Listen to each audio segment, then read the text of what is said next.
चले देखिए यार, आज हम लोग सेट नंबर 413 करेंगे। पहला सवाल है अपना, कहा इस संख्या के कितने फैक्टर ऐसे हैं जो 120 का मल्टीपल है। 120 का गुणज यानी 120 का मल्टीपल है। तो 120 पहले बाहर निकाल लेंगे, चूंकि 120 का मल्टीपल चेक करना है। तो पहले तो इसको अरेंज करिए। 10 के पावर 5 है, 10 के पावर 5 यानी 2 के पावर 5 गुना 5 के पावर 5। अब सर सारे फैक्टर को अरेंज करेंगे। यहाँ देखें, 2 के पावर 8, 2 के पावर 5 है, तो 2 के पावर 8 5 13, 3 के पावर 6 इंटू 5 के पावर 4, 5 के पावर 5 है, बेस सेम, बीच में मल्टीप्लाई, पावर ऐड हो जाएगा, 5 4 9 हो जाएगा।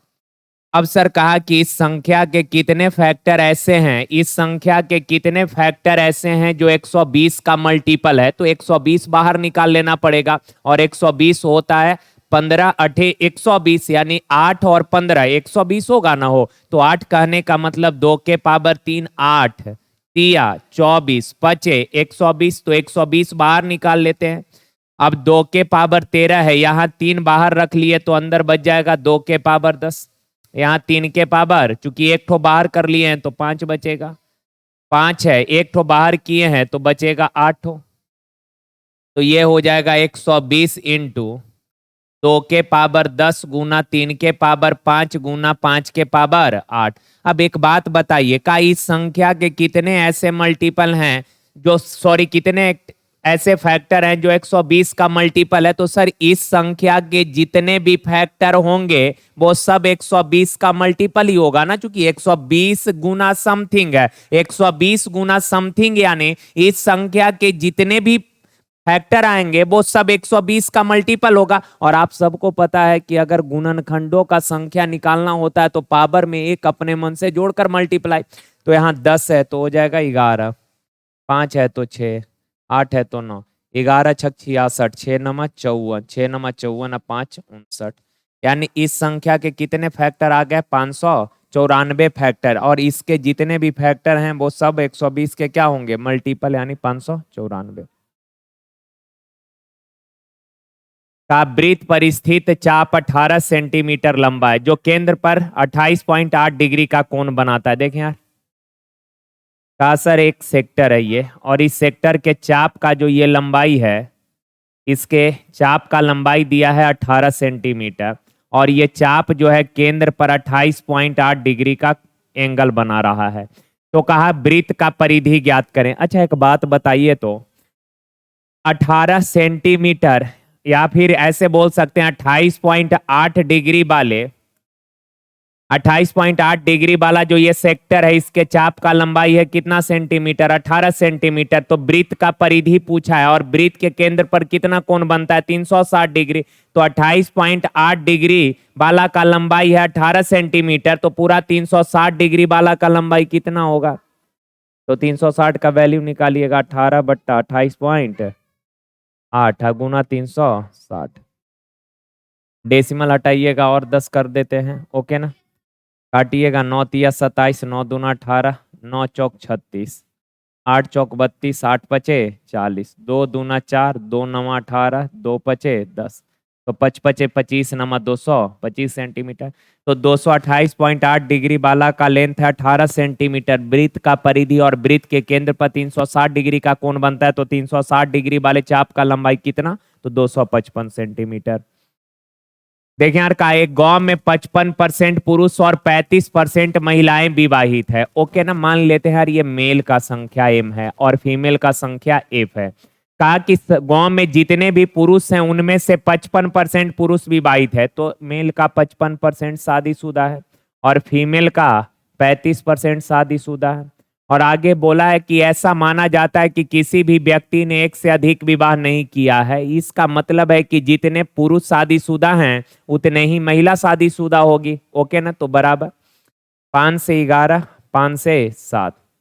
सर मेल और फीमेल का रेशियो लिखेंगे, फीमेल को इधर लेकर आइए तो बट्टा में इधर बच जाएगा 7/11, यानी कि सर मेल का संख्या है 7 यूनिट और फीमेल का संख्या है 11 यूनिट। मेल का संख्या 7 यूनिट, फीमेल का संख्या 11।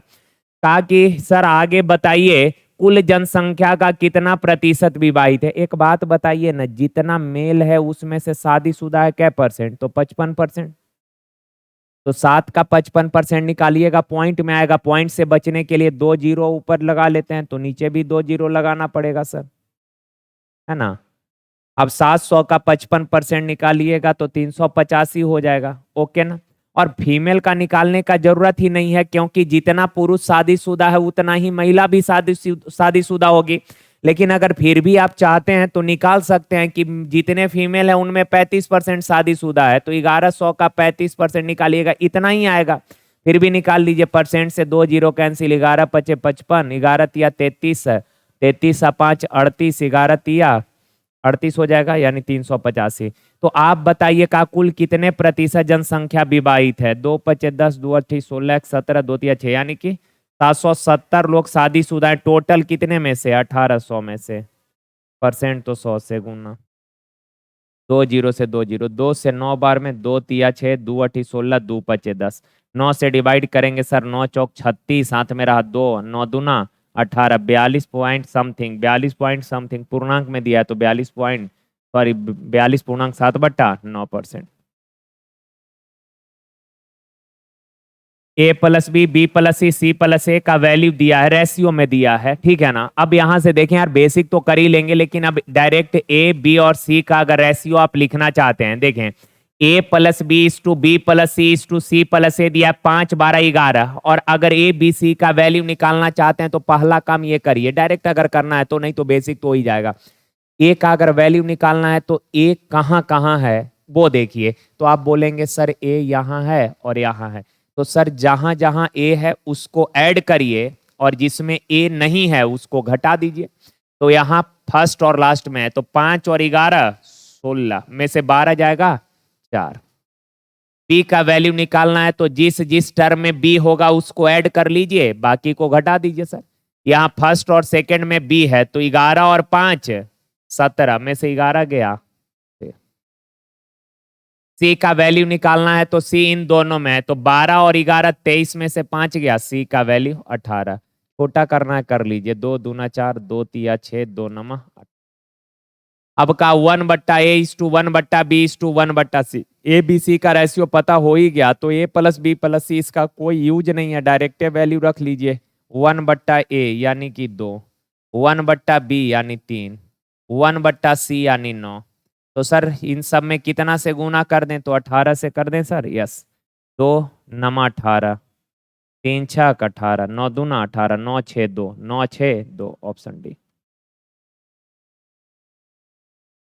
देखिए कहा यदि 9 अंकों की संख्या इतना 72 से डिविजिबल है, पता है ये नंबर जो है ना 5P42978N और 6, ये नंबर 72 से डिविजिबल है। अगर 72 से कट रहा है यानी कि ये 8 से भी कटेगा और 9 से भी कटेगा। और 8 से कटने का रूल क्या है सर? आप सबको पता है, आखिरी का 3 डिजिट अगर 8 से कट रहा मीन्स ये कंप्लीट नंबर 8 से कटेगा, इतना तक तो कोई दिक्कत नहीं है।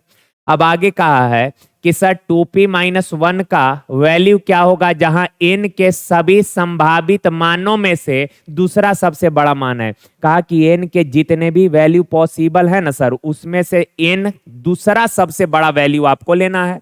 तो आप बताइए, मैक्सिमम बोला है तो सबसे पहले तो 9 से शुरू कर लीजिए।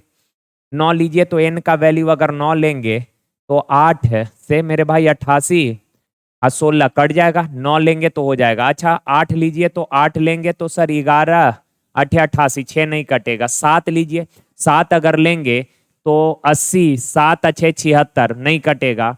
अच्छा 6 लेंगे तो 80 66 नहीं कटेगा। 5 लेंगे तो 80 8 7 56 कटेगा, यानी कि n का वैल्यू 9 होगा, 5 होगा। इससे और भी छोटा पॉसिबल हो सकता है, आगे चेक भी नहीं करना, क्योंकि इसने बोला है कि n का दूसरा सबसे बड़ा वैल्यू 9 भी पॉसिबल है, 5 भी पॉसिबल है, लेकिन का n के सभी संभावित मानों में से दूसरा सबसे बड़ा 9 है, दूसरा सबसे बड़ा कौन है? 5।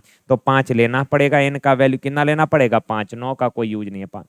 अब ये नंबर 9 से भी कटना चाहिए सर, तो 9 से कटने का रूल होता है संख्या के अंकों का योग 9 से कटे, तो जो 9 से कट रहा है उसको पहले हटा दीजिए। 5 4 9 9, 7 2 9, 6 अब 5 11 और 8 19, तो p प्लस 19। अब आप ही लोग बताएं p का वैल्यू क्या लें ताकि नंबर 9 से कट जाए। तो 9 से 27 कटता है, तो 27 कटेगा तो p का वैल्यू अगर 8 लेंगे तो 19 और 8 कितना हो जाएगा 27, जो कि 9 से कट जाएगा, तो p 8 लेना पड़ेगा। और पूछा है 2p माइनस 1, तो 8 दूना 16 में से 1 जाएगा कितना 15, option B.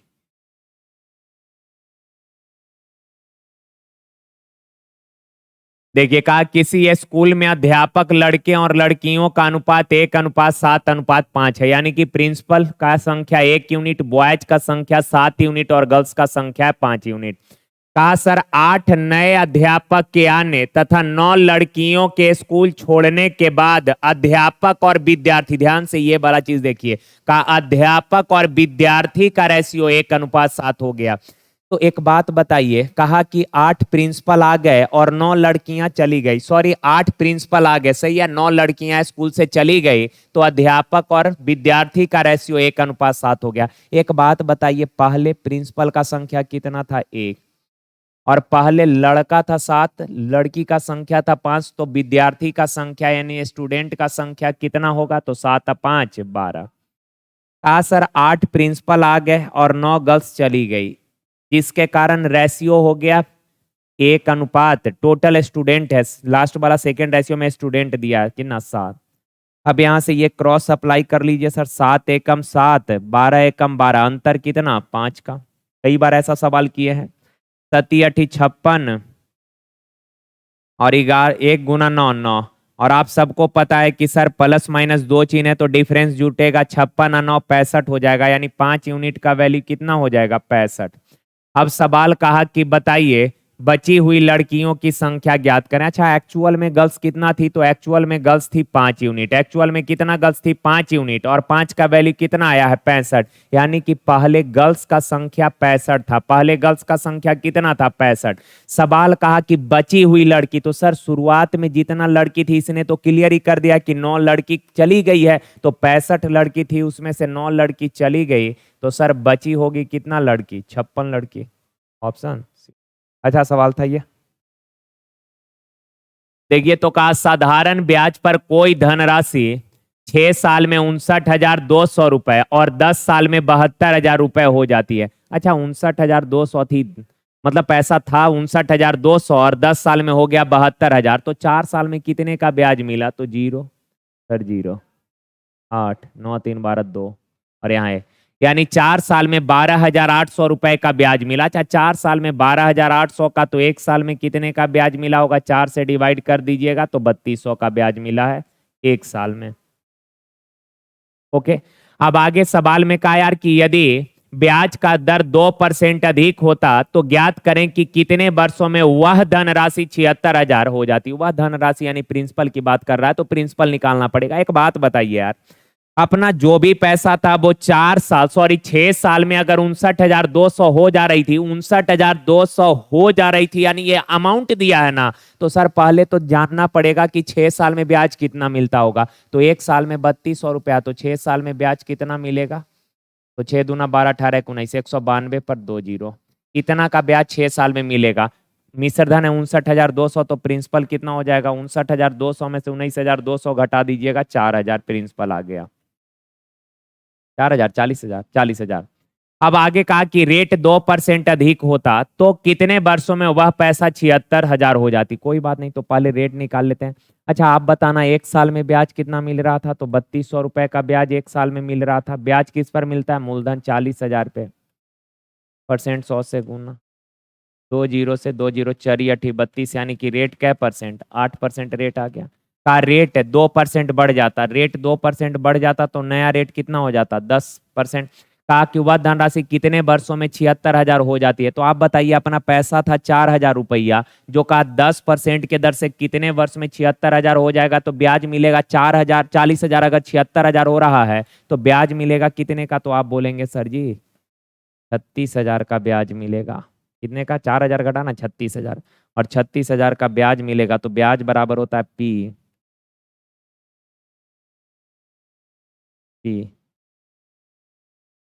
R T 500। 2 zero से 2 जीरो, 3 जीरो से 3 जीरो कैंसिल, 4 नमा 36, तो टाइम आ गया कितना 9 वर्ष। ओके, हो जाएगा। चलिए देखिए, कहा 99 अंकीय संख्या n के दोनों छोर पर स्थित अंक 2 है। देखे ना यार, एक 99 अंकों की बड़ा सा, एक 99 अंकों का बड़ा सा संख्या है जिसके दोनों छोर पर कहा, यानी फर्स्ट और लास्ट डिजिट जो है ये 2 है। अच्छा, तो बीच में टोटल कितने नंबर होंगे, तो आप बोलेंगे कितने डिजिट होंगे, तो सर 99 डिजिट का ये संख्या है, फर्स्ट और लास्ट डिजिट 2 है, तो 99 में से 2 डिजिट हट गया, तो बीच में कितने डिजिट होंगे, 97 डिजिट होगा। यानी कि अपना ये जो 99 अंकों वाली संख्या है ना, का ये संख्या 11 से कंप्लीटली डिवाइड है। ये नंबर किससे कट रहा है, 11 से कट रहा है। तो कहा कि बताइए 11 से अगर कट रहा है तो बीच का संख्या क्या है, बीच वाला अंक क्या होगा, ये पूछ रहा है। तो एक बात बताइए ना, अगर कोई नंबर, ये तो बहुत बड़ा नंबर है, तो बहुत बड़ा नंबर है तो इसको चेक तो कर नहीं सकते हैं, तो करिए क्या, छोटा कोई नंबर लीजिए। जैसे 3 डिजिट का हमने नंबर ले लिया ये, और इस नंबर का फर्स्ट डिजिट भी 2 है, लास्ट डिजिट भी 2 है। अब आप बताइए बीच में क्या लें ताकि ये नंबर 11 से कट जाए। तो 11 से कटने का रूल होता है कि अल्टरनेट अंकों के योग का अंतर या तो 0 हो जाए या फिर 11 से कटने वाली कोई संख्या आ जाए। तो अल्टरनेट देखिए, तो 2 और 2 4, 0 आने के लिए बीच में भी 4 लेंगे तब ना, 4 में से 4 जाएगा 0, यानी ये नंबर 11 से पूरा तरह से क्या हो जाएगा, विभाजित होगा। अच्छा, 5 अंकों की कोई संख्या ले लीजिए, तो इसका फर्स्ट डिजिट और लास्ट डिजिट 2 है, क्या ये 11 से कटेगा, तो सर बीच में 4 लिए हैं तो यहाँ बीच में 4 लेकर चेक करिए तो कटता है क्या।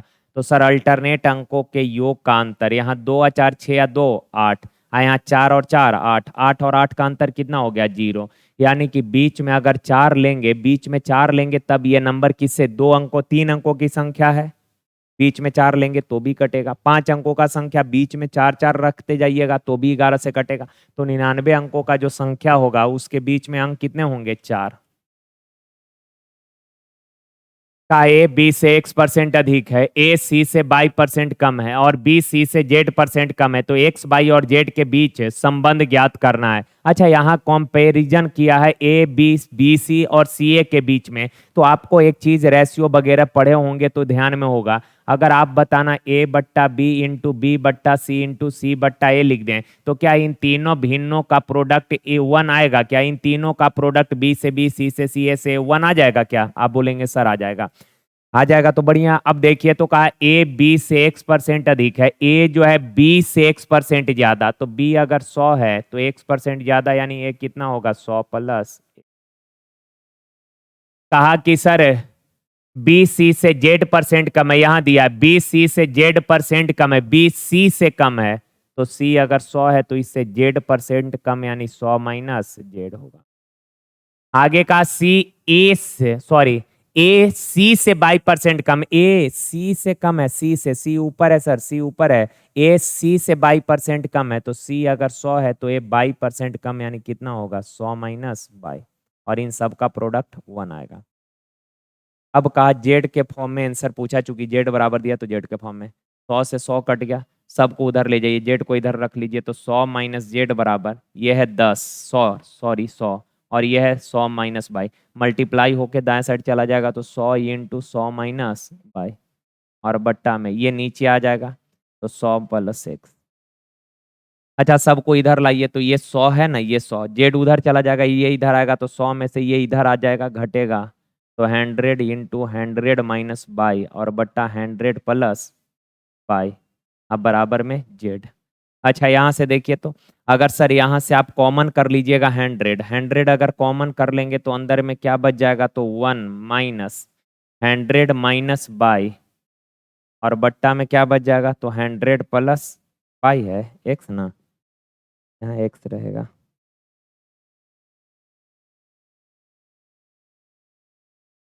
हाँ सही है। तो 100 प्लस एक्स बराबर में जेड है ये, तो ये तो 100 है इंटू, यहाँ से एलसीएम लेंगे तो ये 100 प्लस एक्स और माइनस, ब्रैकेट के बाहर माइनस है तो अंदर का साइन चेंज हो जाएगा, और बट्टा में क्या हो जाएगा, 100 प्लस एक्स बराबर जेड। तो सर ये कट जाएगा, ऊपर में जेड बराबर क्या बच जाएगा, तो 100 इंटू, नहीं दिखेगा यहाँ पे, तो ऊपर में बच जाएगा कितना, लिख देते हैं, ऊपर में बच जाएगा सर 100 इंटू अंदर में बच गया x प्लस बाई और बट्टा में बच गया है कितना 100 प्लस x बराबर z। तो z का वैल्यू इतना आ गया 100 into x plus by 100 into x plus by बट्टा 100 प्लस x ऑप्शन ए। तो थोड़ा सा ये कैलकुलेटिव था सवाल, अच्छा सवाल था। देखिए कहा 4 आदमी या 5 महिला एक दीवार का निर्माण 123 दिनों में कर सकते हैं। 5 पुरुष और 4 महिला को यही काम करने में कितना टाइम एंड वर्क में आप पढ़े ही होइएगा। इस तरह का सवाल अगर है तो बेसिक अप्रोच तो आप सबको पता ही है, कर ही लेंगे उस तरीके से।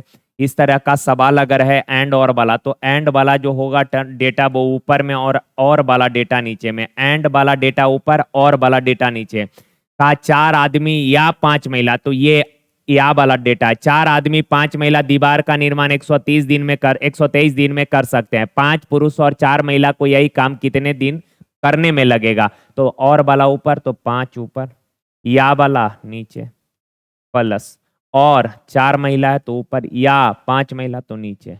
टाइम निकालना है तो इसको डी से मल्टीप्लाई कर दीजिए और टाइम दिया है कितना 123 दिन।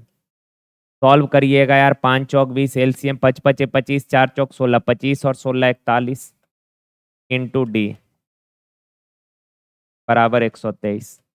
41 से काटिएगा 3 बार में तो डी बराबर कितना 20 दिया 60, यानी टाइम आ जाएगा 60 दिन। हो जाएगा। चलिए देखिए कहा कंबल के अंकित मूल्य का क्रय मूल्य के अनुपात, कंबल के अंकित मूल्य का क्रय मूल्य से अनुपात है। क्रय मूल्य से अनुपात 4:3 है। अच्छा मार्क प्राइस और कॉस्ट प्राइस का रेशियो है 4:3। आगे कहा कि सर दया 12.5% छूट देती है लेकिन फिर भी 150 लाभ कमाती है। 12.5% छूट दिया है। अच्छा डिस्काउंट अंकित मूल्य पे ना, तो 4 का 12.5% निकालेंगे पॉइंट में आ जाएगा। पॉइंट से बचने के लिए 1 जीरो लगा लिए तो 40 का 12.5%, 12.5% का फ्रैक्शन होता है 1/8। 12.5% का फ्रैक्शन कितना 1/8, तो 40 का 1/8 यानी 5 का डिस्काउंट दिया है। 40 का 1/8 यानी 5 का डिस्काउंट दिया है। 5 का डिस्काउंट दिया है तो बेची होगी कितना में दया देती है, तो बेची है कितना में 35 में। तो आप बताइए 30 का चीज अगर 35 में बेची है तो लाभ हुआ है कितने यूनिट का 5 यूनिट का, लेकिन सवाल में कहा है लाभ हुआ है 150। तो 5 यूनिट 150, 1 यूनिट बराबर 30। आगे सवाल में कहा यार कि यदि दया 20% का लाभ कमाना चाहती है तो उसके द्वारा दी जाने वाला छूट ज्ञात करें। अच्छा एक बात बताइए, अगर वह 20% लाभ कमाना चाहती है तो सर 30 रुपए में खरीदी है और 20% लाभ कमाना चाहती है तो 30 का 20% यानी 6 रुपया लाभ कमाना चाहती है तो अब बेचना पड़ेगा कितना में 36 में। तो कहा कितने का आप डिस्काउंट देगी, तो आप बताइए 40 का चीज था बेच रही है कितना में 36 में, तो आप डिस्काउंट दे रही है कितने का 4 यूनिट का। सर 1 यूनिट बराबर 30 है। आप पूछा है कि अब कितने का डिस्काउंट देगी, यानी 4 यूनिट का वैल्यू पूछा है। 1 यूनिट बराबर 30 तो 4 यूनिट बराबर 40, 30 चौक 120 हो जाएगा। देखिए कहा मोहन को 63 किलोमीटर चलने में किशोर से 2 घंटा अधिक समय लगता है। मोहन जी को किशोर से 2 घंटा ज्यादा टाइम लगता है। कहा यदि मोहन अपनी गति 50% बढ़ा दे, मोहन का स्पीड 50% बढ़ गया, 50% 1/2 ना, यानी कि ओरिजिनल स्पीड अगर 2 था 1 बढ़कर नया स्पीड हो गया 3। आगे कहा वह इस दूरी को किशोर से 1 घंटा कम समय में पूरा कर लेता है। अच्छा डिस्टेंस कांस्टेंट है तो स्पीड और टाइम एक दूसरे का इनवर्स होगा। स्पीड का रेशियो 2:3 है तो टाइम का रेशियो 3:2 सुनिए जरा गौर से, सुनिए ना। मोहन पहले किशोर से 2 घंटा ज्यादा, लिखा है कि मोहन को 63 किलोमीटर चलने में किशोर से 2 घंटा अधिक लगता था। पहले मोहन को 2 घंटा ज्यादा लगता था लेकिन अपना चाल 50% बढ़ा दिया, 50% बढ़ा दिया जिसके कारण अब उसको 1 घंटा कम लग रहा है। आप बताना पहले 2 घंटा ज्यादा लग रहा था अब 1 घंटा कम लग रहा है, यानी पहले और अब के समय का गैप कितने का है, डिफरेंस कितने का है, तो आप बोलेंगे सर 3 घंटा का डिफरेंस है। अनुपात में कितने का डिफरेंस है 3 और 2 का अंतर 1 यूनिट का, लेकिन एक्चुअल में 3 आवर का डिफरेंस है। 1 यूनिट 3 आवर, तो मोहन को पहले टाइम लगता था 3 यूनिट, 1 बराबर 3 तो 3 बराबर 9 घंटा, अब लग रहा है 6 घंटा, ठीक है ना। लेकिन पहले ओरिजिनल टाइम था 9 घंटा। सवाल कहा कि वह इस दूरी को किशोर से 1 घंटा कम समय पूरा कर सकता। किशोर को 63 किलोमीटर चलने में कितना समय लगता था, सुनिए ना ये वाला देखिए तो। मोहन को 63 किलोमीटर चलने में किशोर से 2 घंटा अधिक लगता था। मोहन को लगता था कै घंटा 9 घंटा। मोहन को किशोर से 2 घंटा ज्यादा, यानी किशोर को मोहन से 2 घंटा कम लगता होगा। तो 9 से 2 घंटा कम, यानी किशोर जी को लगता था 63 चलने में क्या घंटा, 7 घंटा। ऑप्शन। देखिए तो अच्छा सवाल है ये भी। बी की दक्षता ए की दक्षता से 2 गुना अधिक है। बी का जो एफिशिएंसी है ए के 2 गुना, ए की एफिशिएंसी से 2 गुना अधिक। अच्छा, ए का अगर 1 है तो बी का 2 गुना अधिक। 2 गुना अधिक कहने का मतलब एक का 2 गुना दो, दो अधिक कहने का मतलब कितना, 3। तो ये एफिशिएंसी हो गया। आगे सवाल में कहा यार दोनों ने एकांतर दिन में काम करना शुरू किया। बी ने शुरू किया और कुल 37 दिनों में काम पूरा हो गया। सुनिए ना, कहा ए और बी दोनों अल्टरनेट ऑर्डर में काम करना शुरू किया और काम का शुरुआत बी करता है और पूरा काम निपटा दिया 37 दिन में। आप बताइए, ए और बी ने जोड़ा बना लिया कि भैया एक दिन हम करेंगे, एक दिन आप करिएगा, एक दिन हम, फिर अगला दिन आप, फिर अगला दिन हम, फिर अगला दिन आप करिएगा। इस तरह से कॉम्बिनेशन बना लिया, यानी जोड़ा बना लिया। तो पहले ये बताइए 37 दिन में क्या वो कॉम्बिनेशन बनेगा, दो दो दिन का। तो आप बोलेंगे 18 दूना 36 सर, 18 दिन हो गया। 18 दूना 36 यानी 36 दिन तक में बी भी 18 दिन काम कर किया होगा और ए भी 18 दिन काम किया होगा। 37वां दिन कौन काम करने आएगा? तो आप बोलेंगे सर काम का शुरुआत बी करता है, इसीलिए 18 दूना 36 दिन का पूरा कॉम्बिनेशन हो गया। फिर 36वां दिन शुरू कौन करेगा? बी करेगा। यानी 18 दिन ए किया है और बी ने किया कै दिन? 19 दिन काम किया है। ए 18 दिन और बी 19 दिन। चलिए आप बताइए, वर्क निकाल लेते हैं, टोटल वर्क। सर ए 18 दिन काम किया, ए एक दिन में एक काम, तो 18 दिन में 18 काम करेगा। प्लस बी एक दिन में 3 काम, 19 दिन में 19 तिया 57। 57 और 18 कितना हो गया? 57 और 18 ना 75 काम हो गया टोटल। अब आगे सवाल में कहा सी अकेले उस काम को 50 दिन में पूरा करता है। भैया सी इस काम को 50 दिन में पूरा करता है। सी अगर इस काम को अकेले 50 दिन में पूरा करेगा तो सी एक दिन में कितना काम? 50 दिन में 75 काम, तो एक दिन में कितना काम? 75/50। 25 दूना 25 तिया 75, 3/2 यानी कि 1.5 काम। सी एक दिन में कितना काम करता है? 1.5 काम। सी एक दिन में 1.5 काम। सवाल का ए और सी मिलकर कितने दिनों में उस काम को कर देगा? एक बात बताइए, ए और सी मिलकर, तो ए एक दिन में कितना काम? 1 काम। सी एक दिन में कितना काम? 1.5 काम। तो दोनों मिलकर एक दिन में कितना काम? 2.5 काम करेगा। तो का पूरा काम कै दिन में? तो दोनों के एफिशिएंसी से डिवाइड कर दीजिए, 2.5 से डिवाइड करिएगा तो 25 तिया 75, यानी एक जीरो लग जाएगा 30 दिन में। हेलो।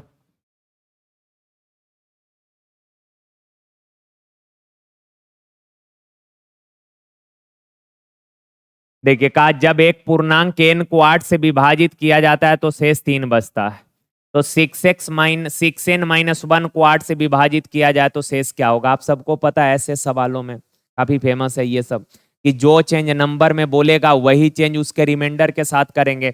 तो कहा कि सर पहले जो नंबर था n, उसको 8 से डिवाइड करते थे, शेष 3 बचता था। लेकिन अब कहा 6n-1 को 8 से डिवाइड करना है। 6n-1 को 8 से डिवाइड करिएगा तो रिमाइंडर क्या बचेगा? तो जो चेंज नंबर में बोला है वही चेंज उसके शेष के साथ करिए। पहले शेष बच रहा था 3, तो 3 गुना 6, 18 में से एक गया, 17 को 8 से डिवाइड करिएगा तो 8 दूना 16, रिमाइंडर क्या बचेगा? 1 बचेगा। पहले नंबर था, इसको 8 से डिवाइड कर रहे थे, रिमाइंडर क्या बच रहा था? 3 बच रहा था। रिमाइंडर क्या बच रहा था? 3। लेकिन कहा 6n-1 को 8 से डिवाइड करिएगा, रिमाइंडर क्या बचेगा? तो जो चेंज नंबर में करेगा ना सर, वही चेंज उसके शेषफल में करिएगा। तो नंबर का यहाँ देखिए तो 6 गुना किया है और उसमें से 1 घटाया है, तो सर रिमाइंडर का 6 गुना करिएगा तो 6×3 = 18 में से 1 घटाइए तो 18 में से 1 जाएगा 17 और 17 को 8 से डिवाइड कर दीजिएगा, रिमाइंडर कितना आ जाएगा? 1। तो ऐसे हर सवाल में जो चेंज नंबर में बोलेगा वही चेंज उसके शेषफल में करिएगा। देखिए कहा किस संख्या और उस संख्या के वर्गमूल के बीच का अंतर 2 है, वह संख्या बताइए। तो यहाँ डायरेक्ट दिख गया 4 सर। 4 और इसके वर्गमूल, 4 का वर्गमूल 2 का अंतर कितना हो जाएगा? 2 हो जाएगा। कहा दो संख्या का अनुपात 7-13 है, उनका HCF 8 है। अच्छा 7 और 13 का HCF कितना है? 7 और 13 का HCF 1 है, लेकिन दिया है कितना? 8 है ना, सॉरी 8। 1 यूनिट बराबर 8, तो कहा उनका एलसीएम, तो 7 और 13 का एलसीएम 13×7 = 91 यूनिट है। 1 बराबर 8, तो 91 बराबर 8 नमा 72 728। ये सब आसान सा सवाल है एकदम। कहा 5 लीटर का 8%, आंसर मिलीलीटर में दिया है। तो आप सबको पता है 1 लीटर बराबर 1000 मिलीलीटर होता है, तो 5 लीटर बराबर 5000 मिलीलीटर, और 5000 का 8% निकालिएगा तो 8×5 = 40 यानी 400 मिलीलीटर। का एक बर्तन में अम्ल और पानी 1:2 के रेशियो में है, अम्ल और वाटर 1:2 के रेशियो में है। का यदि 300 मिलीलीटर मिश्रण और 50 मिलीलीटर उसमें पानी मिला दिया जाए, यहाँ पे ऐसा नहीं होना चाहिए था, यदि नहीं, 300 मिलीलीटर के मिश्रण में 50 मिलीलीटर पानी मिला दिया जाता है। आप बताइए अल्कोहल है कितना, अम्ल, अम्ल 1, वाटर 2, तो मिक्सचर 3, 3 बराबर 300, तो 1 बराबर 100, तो अम्ल कितना हो जाएगा 100, और वाटर कितना हो जाएगा 200। अब आगे सवाल में कहा यार इस मिश्रण में 50 मिलीलीटर पानी मिला दिया जाता है। अच्छा, इसमें 50 मिलीलीटर अगर पानी मिला दीजिएगा, वाटर था 200, 50 मिलीलीटर और मिला दीजिएगा तो अब वाटर हो जाएगा 250। अम्ल के मात्रा में तो कोई परिवर्तन नहीं होगा, अगर वाटर मिलाए हैं तो वाटर बढ़ेगा, अम्ल जितना पहले था उतना ही अम्ल अभी भी रहेगा 100। अब कहा कि अब इसका रेशियो 2:22 हो गया, छोटा कर लें यार, 5 दूना 10, 5×5 = 25। अब रेशियो हो गया है 2:22। इसका मतलब y का वैल्यू कितना है 5, और कहा कि y का 10% यानी 5 का 10% क्या होगा 10, किसी भी संख्या का 10% निकालना है यानी डेसिमल 1 अंक से पहले शिफ्ट हो जाएगा 0 पॉइंट। देखिए कोई वस्तु 18% के लाभ पर बेची गई, यदि वह 49 रुपए अधिक पर बेची जाती तो लाभ 25% होता। अच्छा, पहले 18% लाभ पर बेच रहा था, पहले कितना लाभ पर बेच रहा था 18%, अगर 49 रुपए अधिक में बेचेगा ना तो 25% का लाभ होगा, तो लाभ कितना इंक्रीज हो गया सर, 18 से 25 हो गया, यानी बढ़ गया कितने का, तो आप बोलेंगे सर लाभ 7% बढ़ गया, लेकिन एक्चुअल में कितना बढ़ा है 49 रुपया। का क्रयमूल्य बताइए यानी 100%। अच्छा, 7% 49 है, 7×7 = 49, 1% बराबर 7, 100% बराबर 700। कहा इतना का बीतत समानुपात कंटिन्यूड प्रोपर्शन, जैसे ए बी और सी, अगर हम बोले ये कंटिन्यूड प्रोपर्शन है, ए बी एंड सी तीनों जो है बीतत समानुपात है। बीतत समानुपात कहने का मतलब A/B बराबर B/C, A/B बराबर B/, कंटिन्यूड प्रोपर्शन यानी बीतत समानुपात क्या होगा, जैसे इन तीनों का बीतत समानुपात कंटिन्यूड प्रोपर्शन क्या होगा, तो A/B बराबर B/C क्रॉस करेंगे तो B² बराबर क्या हो जाएगा AC हो जाएगा। लेकिन आप फ्रैक्शन के फॉर्म में ध्यान में रखिएगा A/B बराबर B/C। तो का इन तीनों का बीतत समानुपात क्या होगा, तो 16/n बराबर n/49, क्रॉस करिएगा तो n×n, n² बराबर 16×49, तो n बराबर क्या हो जाएगा 4×7, चौक 28, ऑप्शन ए। का विनीत विनोद से 8 वर्ष छोटा है, यदि 4 वर्ष पहले उनकी आयु का अनुपात 1 था। अच्छा, 4 साल पहले रेशियो 1:2 था, ठीक है, तो विनोद की वर्तमान, आप बताइए विनीत विनीत विनोद से 8 वर्ष छोटा है यानी कि प्रेजेंट में 8 साल छोटा है। तो सर अगर आज 8 साल छोटा है तो 4 साल पहले भी 8 साल छोटा होगा, 10 साल पहले भी 8 साल छोटा होगा, 20 साल बाद भी, यानी कि दो व्यक्ति के एज का अंतर हमेशा समान रहता है ना। तो कहा कि वर्तमान में 8 साल छोटा है, 4 साल पहले भी 8 साल छोटा होगा, पहले 4 साल पहले अनुपात में कितना छोटा था 1 यूनिट, पर एक्चुअल में 8 वर्ष ही होगा, तो 1 यूनिट बराबर 8 साल। का विनोद की वर्तमान आयु बताइए, विनोद का, तो सर विनोद का एज है 2 यूनिट, 1 बराबर 8 तो 2 बराबर 8 दूना 16। ये कब का रेशियो है सर, 4 साल पहले विनोद का एज था 16 साल, प्रेजेंट में कितना, तो 4 ऐड कर दीजिए तो 16 4 20 साल।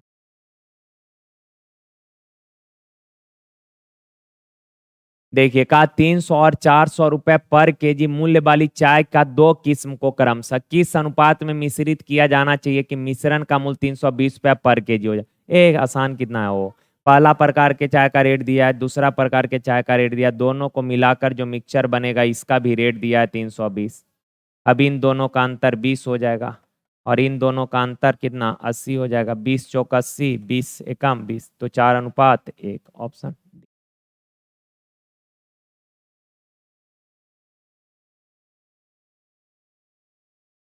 कहा दो वर्ग के भुजा का रेशियो 2:3 है, साइड का रेशियो 2:3 है, कहा परिमाप का योग 180। अच्छा, दोनों वर्ग के परिमाप का योग, वर्ग का परिमाप 4 होता है, पहला वर्ग का भुजा 4 है 2 है, तो परिमाप 4 दूना 8 हो जाएगा। दूसरा वर्ग का भुजा 3 है तो परिमाप 4 × 3 = 12 हो जाएगा, और दोनों के परिमाप का योग है 20 यूनिट, पर एक्चुअल में योग दिया है कितना, 180। तो 1 यूनिट बराबर कितना हो जाएगा, 9। 1 यूनिट बराबर 9। तो कहा कि बड़े वर्ग का एरिया, अच्छा बड़ा वर्ग का भुजा बताइए कितना होगा, तो आप बोलेंगे सर बड़ा वाला वर्ग का भुजा है 3 यूनिट, 1 = 9, तो 3 × 9 = 27। तो बड़ा वर्ग का भुजा 27 सेंटीमीटर, एरिया 27 का स्क्वायर 729 हो जाएगा। बड़ा वाला वर्ग का भुजा है 3 यूनिट, 1 यूनिट बराबर 9, तो 3 यूनिट बराबर 27, साइड का लेंथ है 27 सेंटीमीटर, तो एरिया 27 का स्क्वायर हो जाएगा।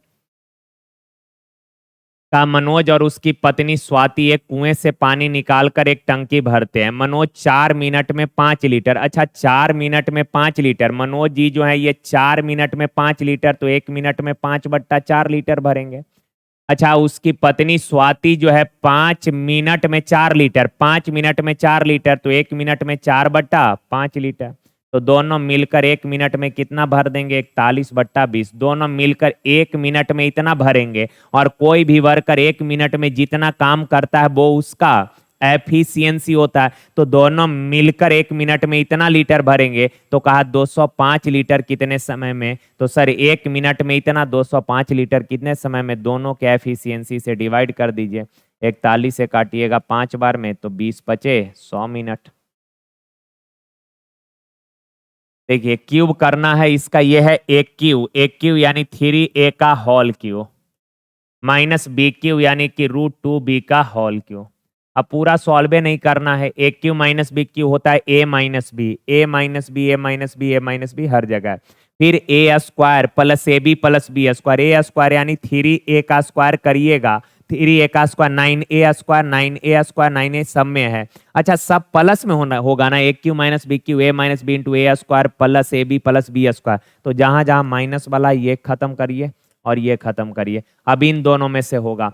तो a² तो 9a² प्लस b² तो √2b का स्क्वायर करेंगे 2b², अब plus ab 3a × √2b, 3a × √2b, 3√2ab होना चाहिए, 3√2ab यानी कि ऑप्शन सी। 60% पुरुष और 70% स्त्री एक शहर में वोट देने के लिए मान्य है, यानी कि जितने लोग हैं ना, जितने पुरुष हैं उनमें से 70% पुरुष, 60% पुरुष वोट देने के लिए इलिजिबल है यानी मान्य है, और 70% महिलाएं वोट देने के लिए मान्य हैं। आगे का पुरुष और स्त्री का अनुपात इतना है। अच्छा पुरुष और स्त्री का रेशियो दिया, मेल और फीमेल का रेशियो दिया, मेल और फीमेल का रेशियो यहाँ क्रॉस करेंगे, √3 × √3 कितना 3, सर 2×4 कितना 8। ठीक है। अब कहा कि जितने, ये संख्या का रेशियो आ गया, ऊपर वाला लाइन में पढ़िए तो कि 60% पुरुष 70% महिला वोट देने के लिए योग्य हैं। तो सर जितने पुरुष हैं इनमें 60%, तो 3 का 60% नहीं निकाल पाइएगा, 2 जीरो लगा लिए। अब इलिजिबल कितने लोग हैं, ये एलजी लिख देते हैं एलिजिबल, 60%, 300 का 60% यानी 180 लोग वोट देने के लिए एलिजिबल है। जितने मेल हैं उनमें से 180 लोग वोट देने के लिए मान्य है। 70% महिला, तो 800 का 70% यानी 560 महिलाएं वोट देने के योग्य हैं। ठीक है। कहा कि सर जिनमें से 70% पुरुष और 60% महिलाओं ने ही वोट दिया है, सुनिए ना, जितने लोग वोट देने के लिए मान्य हैं उनमें से वोटिंग किए हैं कितने लोग, इधर नहीं दिख रहा ला, हो गया, कौन सा है।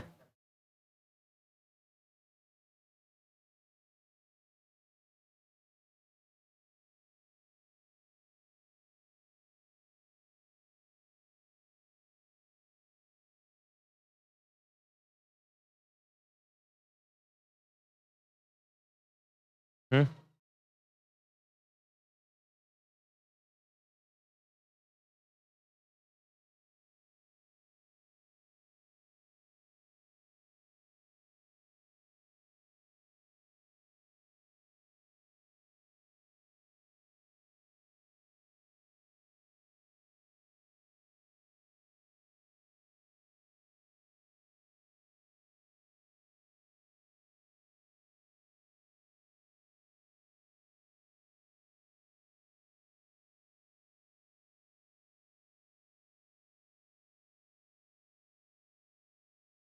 यही था ना यार।